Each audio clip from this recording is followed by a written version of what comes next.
goalie is still required to wear the same cleats and a mouth guard as the regular players. In addition to this, she is also required to wear a girdle, which contains pads to cover her thigh, the fronts of her hips, and the groin area. Also, there is a chest protector. This needs to cover the majority of the pectoralis muscles as well as your abdominal region to protect your internal organs. Moving on to the helmet. The helmet is required to cover the occiput and the back of the head.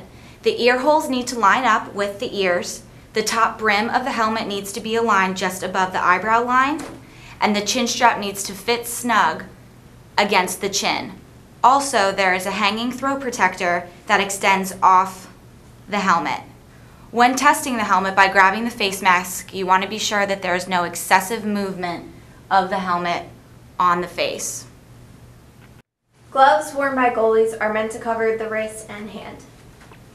The goalkeeper stick is slightly different. It must be 35.5 to 48 inches long, and the head of the stick may be mesh and up to 12 inches wide.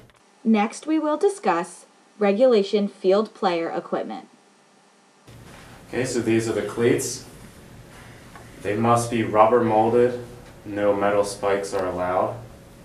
And there's a difference in turf cleats or grass cleats depending on the surface you're playing on. The turf cleats, the spike length tends to be shorter. Mouthpieces are required by all players in the game. They have to be molded to the player's teeth and cover all of their upper teeth. The mouth guard cannot be clear or white, it must have a different color. The ASTM states that protective eyewear should withstand forces generated by a ball traveling 45 miles per hour for youth players and 60 miles per hour for adult play, which could be high school or older. All players are required to wear protective eyewear now. The lacrosse stick is made of wood or synthetic material with a shaped net pocket at the end. A woman's lacrosse stick must be an overall length of 35.5 to 43.25 inches. The head of the stick must be 7 to 9 inches wide. The pocket of the stick must be strung traditionally with no mesh allowed.